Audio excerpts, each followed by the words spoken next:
Welcome to Websites for Rail Enthusiasts.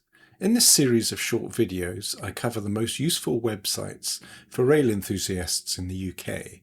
The sites all relate to old railways in Great Britain. I'm not involved in the running of any of the websites featured. I just wanted to highlight them and encourage enthusiasts to explore the riches they have to offer. In this video, I focus on the site www.railscot.co.uk. As the name suggests, railscot.co.uk focuses on railways, old and modern, in Scotland. But there are also lots of locations and lines in England and Wales covered, as we can see from this front page about railway companies.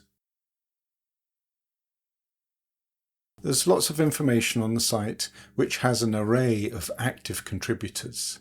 Here's part of the page on the Callander and Oban Railway. There's a map of old lines in Scotland on the site, which allows click-through to information about the lines and locations detailed. Here, for example, is the page about the Garnkirk and Glasgow Railway, the first public railway in Scotland, and one of the first to use steam locomotives. Railscot.co.uk covers hundreds of locations. Here, for example, is part of the page for locations beginning with the letter C, including, oddly, Cadiz, Calais Maritime and Chicago Elevated Railway. Here, as one example, is the page for the long-closed station at Castle Carey on the Glasgow to Edinburgh line. Although only a small village, there were 2 rail disasters here. 35 people lost their lives in the crash of 1937. There was also a mine collapse in 1958, in which 2 children died. As we see, the page also provides a chronology for the site and links to the old Ordnance Survey maps on the National Library of Scotland website.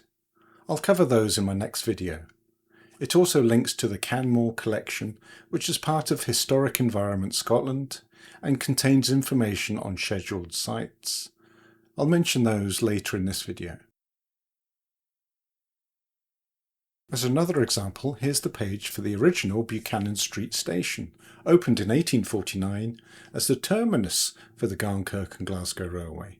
Passenger traffic was gradually transferred to Queen Street Station, and Buchanan Street closed in 1966.